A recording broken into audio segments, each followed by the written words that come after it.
Buenas tardes, vamos a comenzar, por favor. Good afternoon. Let's kick off, please. Could you take your seats?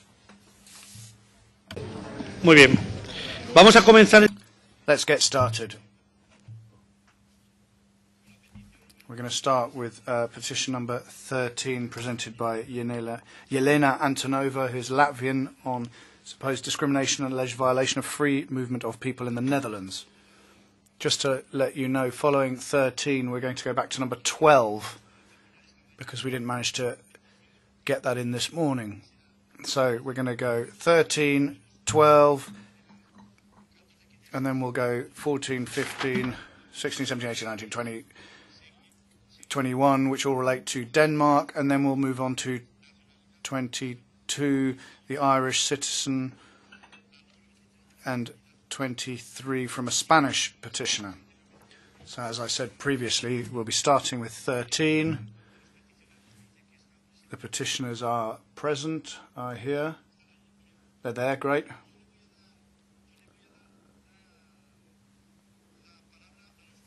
So let me give the floor to the petitioners. Yelena Antonova, is that who it is? The eldest son. Okay, pues you have the floor when you want. All right. So I will read this as in the name of my mother. Can I? I'm a female citizen of Latvia, permanently living in the Netherlands. On March 23, 2012, the Dutch authorities have removed my two minor children, Nikolais Charitonovs and Anastasia Charitonova, both born in 2003, also citizens of Latvia, from my custody.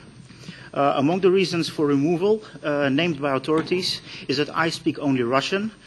See appropriate slides, section Veiligheid Jeugdzorg, which is irrelevant for execution of parental duties, and besides factually wrong, as I speak Dutch on conversational level and I also speak fluently Russian. Besides, the employees at the government facility where my children are kept forbid them to speak the native Russian with each other, as confirmed by an audio recording of my conversation with the children.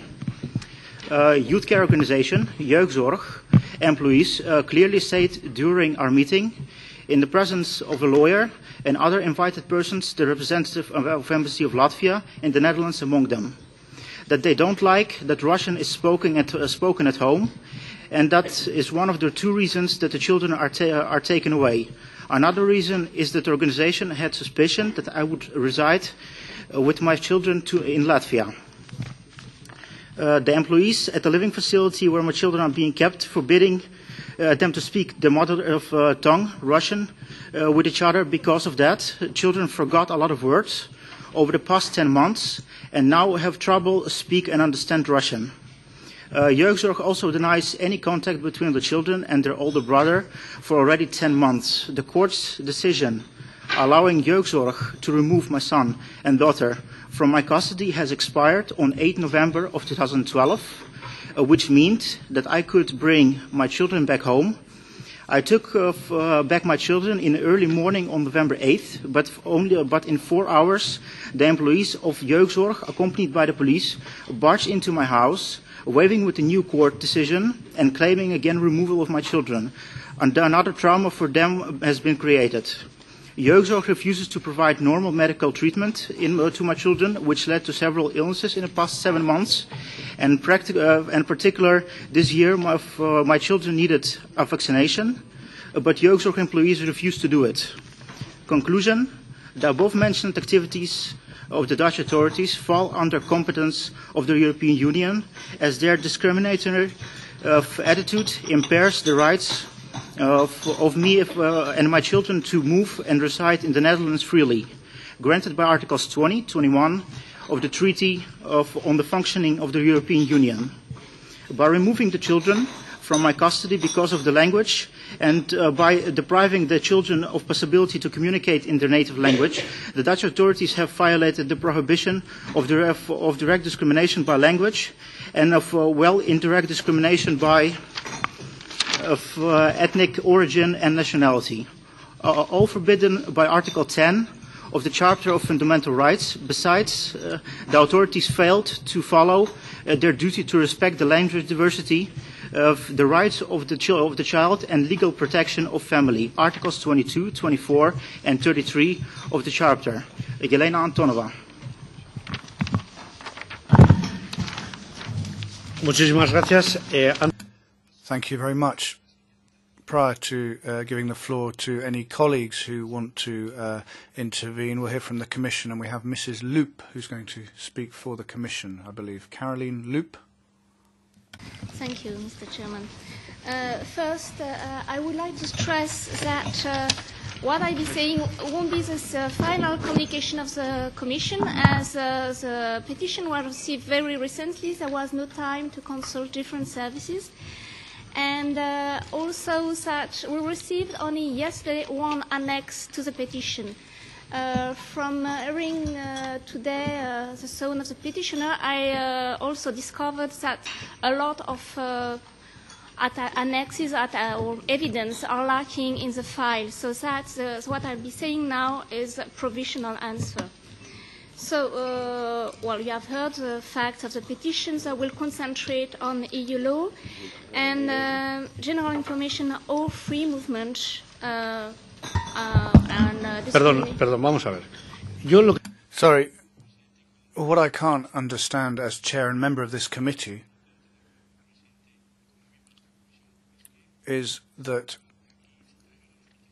the petitioners are being brought all the way here, and then we're hearing that you don't have all the information and something else could have been done previously, because we could have postponed this, couldn't we? We could have not forced the petitioners to come all this way, and now we're hearing that we have to wait again for these documents and bring the petitioners here again. I mean, it doesn't, you can't play with people like that. All you have to do is tell the Secretariat that the Commission isn't ready to give an answer. Please listen to what I'm saying. So, I mean, you could have got in touch with us to say, look, the European Commission doesn't have the response ready. We don't have enough information. Please send some more information in. Could we postpone this? I mean, you can't come here today and say, well, there's no information, so a provisional answer will be given here. You know, things can't work like that. It's not to you. Don't take it personally, please. This is for the Commission in general. I mean, you can't work like that. You have to respect, the petitioners most of all. I didn't mean any disrespect, but I received the information. We received the information on this petition committee last week. I required the annex were given to the Commission, and I received them only yesterday. So I worked also, of course, before receiving the annex. But no, I heard new facts from the petitioner, which were not in the petition. The fact that, for example, the children have been taken back in November 2012, and that there were court orders. There is no court order in the petition. So it's difficult to give a full answer, definite answer from the Commission today when there is new facts. That's, I'm just stating that it wasn't possible, and it's confirmed by new facts. But I go on. May I go on? Sorry. Okay. Mire, espere un momento. I've got a couple of requests for the floor. I'd like to hear from colleagues first, please. Have you asked for the floor as well? Margaret, do you want the floor on this issue? Yes. So, I want to speak with you about this issue first to continue with the issue. A ver, Madam Berman, please. Ja, danke schön, Herr Vorsitzender. Also, zunächst Thank you, Chairman. First of all, to the Commission, I'd like to say that I can only support your words, Chairman. It's an absolute scandal. It's a complete lack of respect to the fate of these children and the fate of this mother. I think that while respecting your work, it should be possible in the course of a week, even though you only got this information yesterday, it should be possible to prepare for this. What do we do then? We also have to prepare for work. And if I understood this correctly, the children should have a right to speak their mother tongue. How can it happen that we have to accept that these circumstances occur? It's incomprehensible. If a child or a mother is not able to speak their mother tongue to one another, that cannot be valid under EU legislation. So, in any case, I am of the opinion that we have to keep the petition open, simply to preserve the rights of the children, because they have a right to be able to speak to their mother in their mother tongue. And having two languages is a huge advantage. If children grow up with two languages, that's a huge asset to them later on in life.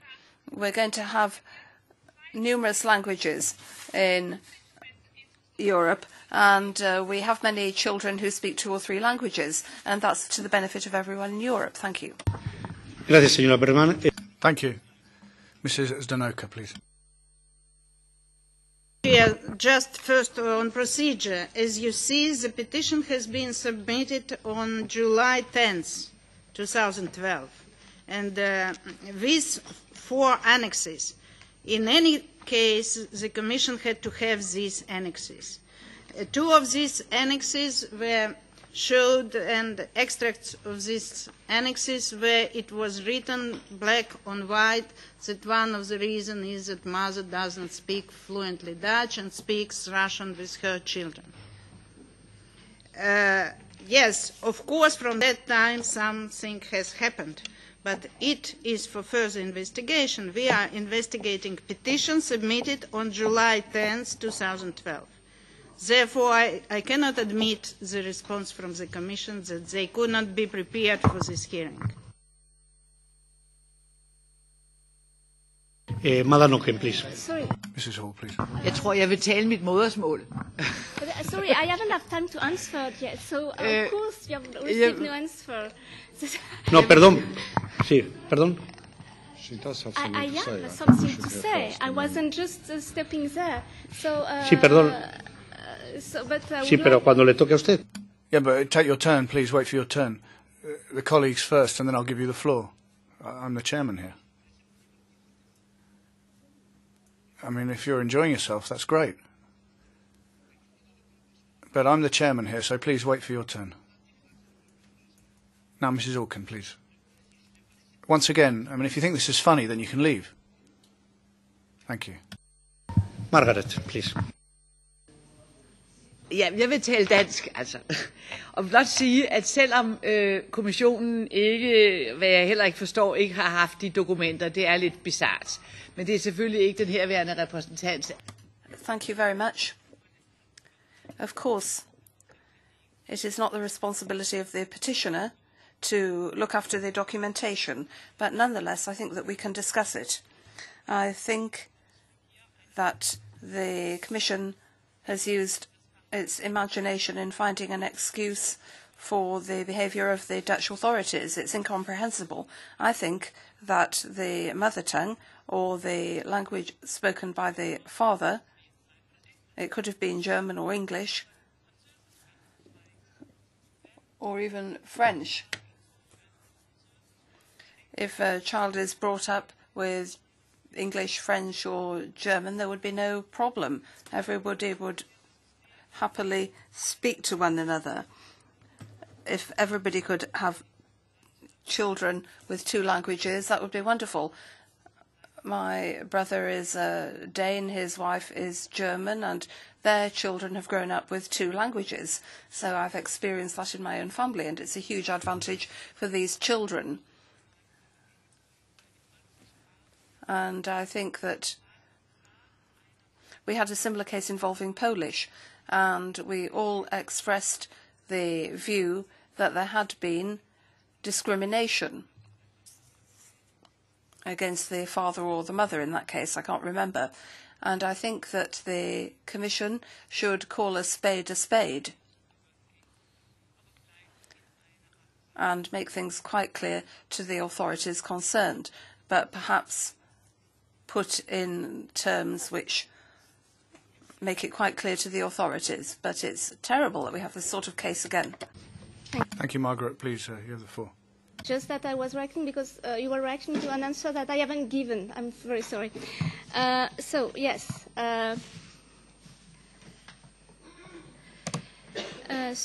In general terms, Article 18 of the Treaty on the Functioning of the European Union prohibits any discrimination on the ground of nationality. And Article 20 of the Charter of Fundamental Rights of the European Union prohibits all kinds of discrimination, and among them, of course, discrimination based on languages. And these principles mean that EU citizens living in another member state should not be discriminated because of the language he or she is speaking. I would like to state that language policy may, from time to time, restrict, put some restriction to the possibility to use is one language. There is a case law of the Court of Justice, but it has to follow a legitimate objective, it has to be necessary, and it has to be proportionate to the aim, of course. So what I mentioned earlier, that the only annex we received was the one mentioned here, the decision, indicative decision of the youth administration. And, of course, you see in the risk factors, there are 6 risk factors listed in the decision. And the last one, I translate the whole risk factor. The mother is little integrated in the Dutch society. She has a limited network and speak only Russian. So that's what is contested. On the other side, when you read the whole decision, when you read the diagnostic in Dutch, there is no criteria, no factors, no taking into account at all the language or the nationality. The decision seems, at least from this annex, to be decided, well, to be based only on the family situation, on the crisis this family is submitted to. So on this annex, it's very difficult for the Commission to conclude that there is a final discrimination based on languages. I also mentioned that there are other facts. We didn't receive the audio evidence, for example, that the children are not allowed to speak together. So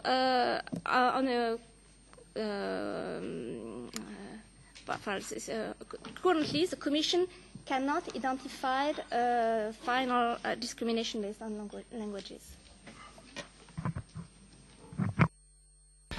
Muchas gracias. Thank you very much. Please. I've got something to say as well. I mean, it's very difficult to conclude for the Commission, of course. I mean, they're here saying that they haven't had enough time to look at the issue. Well, obviously they don't want to come to any conclusion, are they? I mean, what they should have said is, well, we haven't had time, give us some time and we'll see what we can come up with. Mrs. Estanova, please. Yes, thank you, Mr. Turgais. I was involved in this case following to the letter I received as member elected in Latvia from Latvian fellow citizen Jelena Antonova living permanently in Netherlands. And I have to stress that she is a Latvian citizen of the European Union, and as well as her eldest son, who is present here, and youngest children, girl and boy. Now they are 9 years old. And she wrote me a letter after they were taken off the family. And in March it will be 1 year.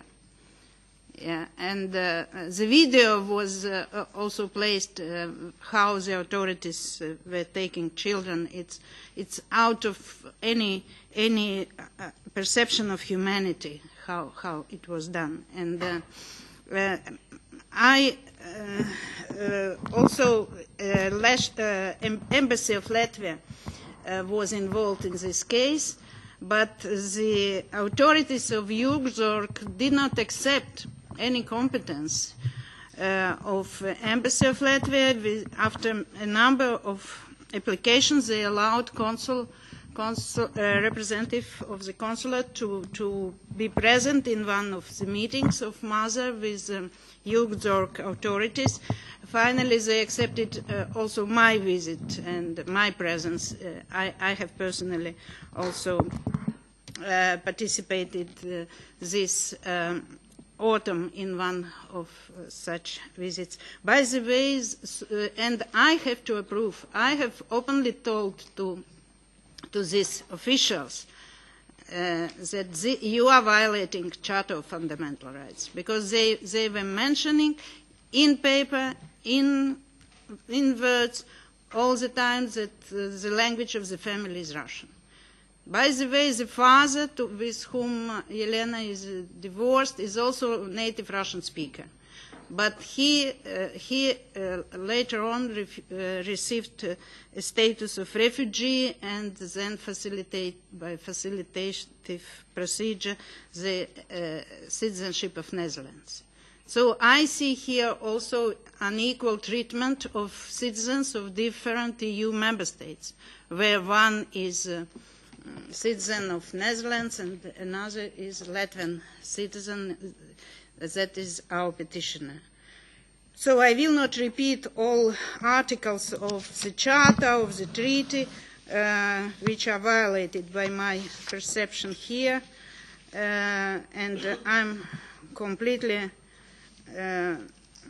shocked by the position of Commission, which for half a year did not manage to provide us with a proper answer. While this is the time children are separated from their mother. They are neither have contacts with their father, in word of whom they were withdrawn from the family.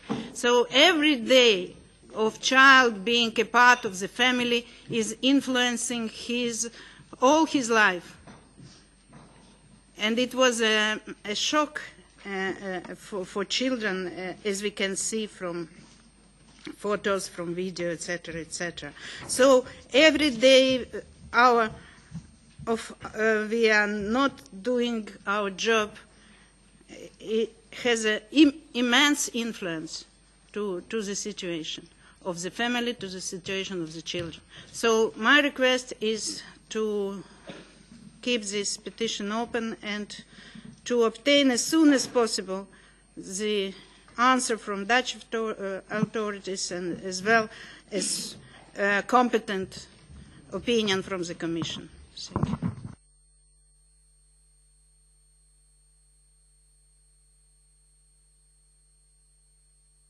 Vamos a ver, si les parece bien. Okay.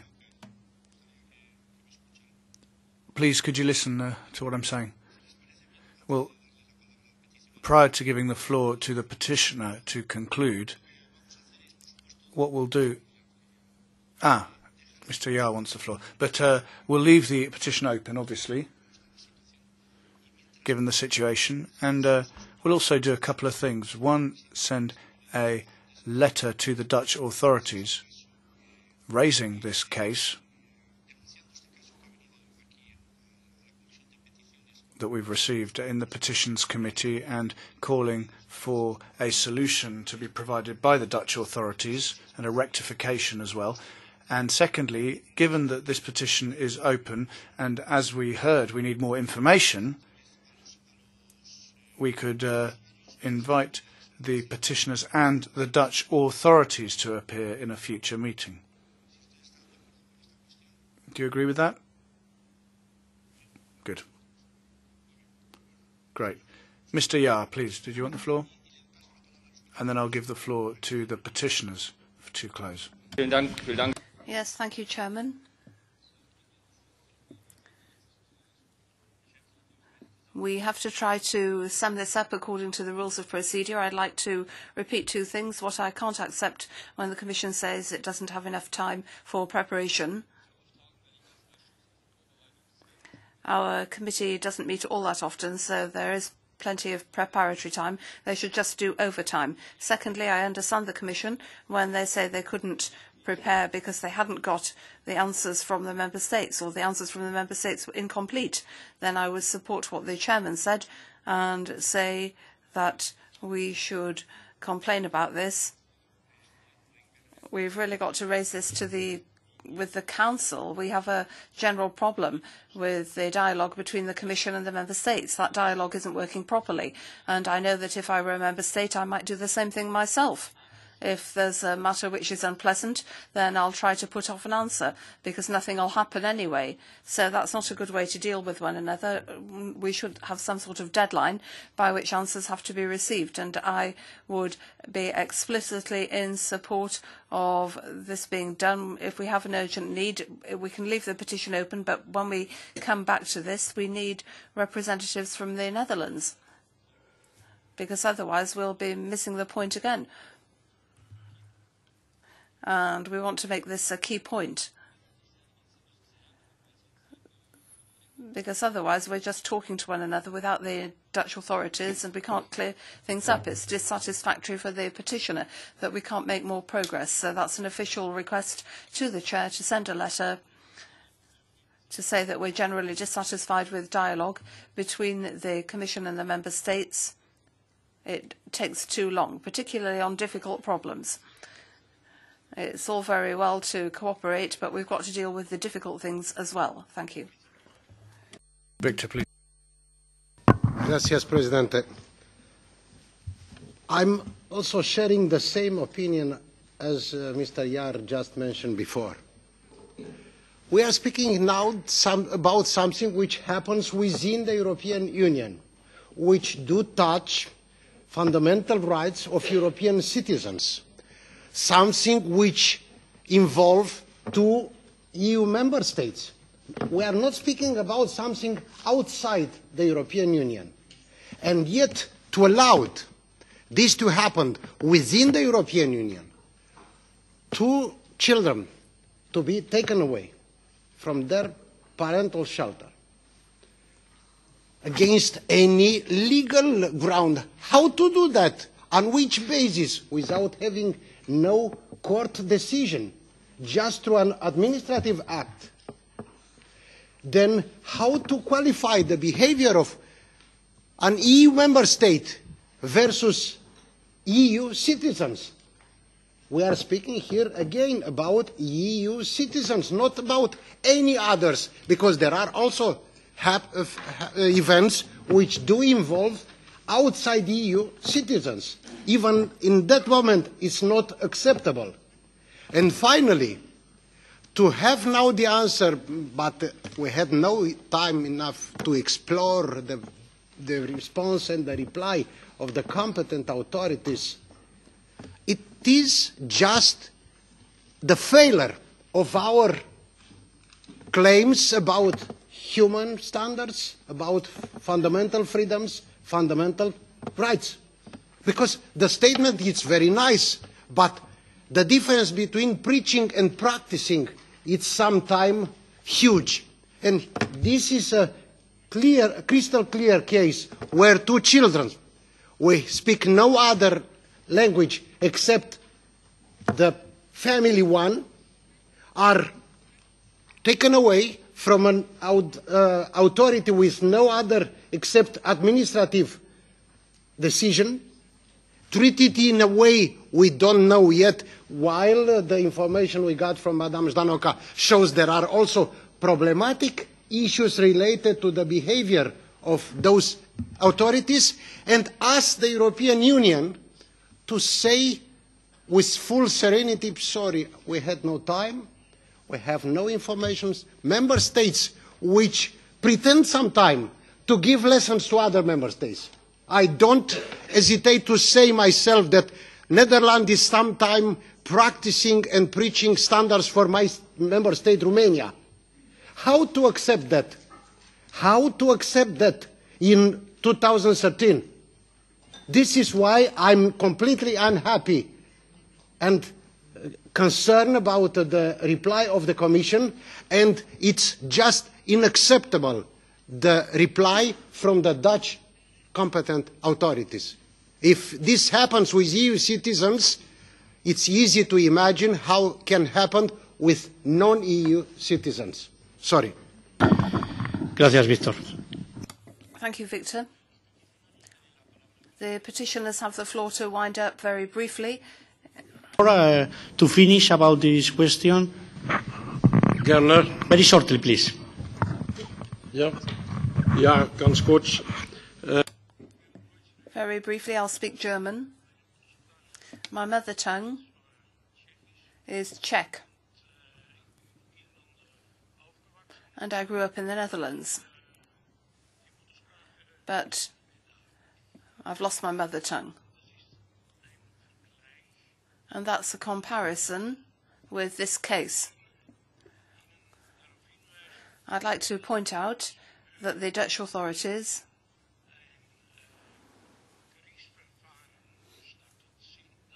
have already undertaken legal proceedings, but in the legal proceedings, the judge was told that the children had to be removed from the home because at home they were speaking Russian.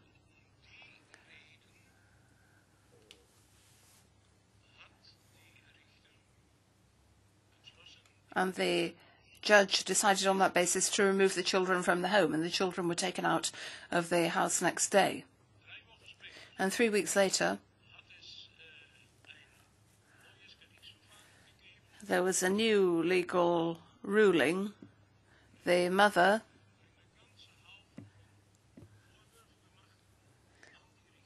made all sorts of accusations, or rather put all sorts of points to the judge about why the children shouldn't be removed, but the judge didn't take account of that and just took account of what the youth centre had said, and said that what they said was right, and that was the end of the matter. And so this is how the whole problem was dealt with in the Netherlands. And this is how the judges work on child cases. They don't take account of the truth or the reality, but the kind of things put forward by the youth office. And I think that they've got a very nice job, because it was only 2 days ago that the Dutch authorities asked for agreement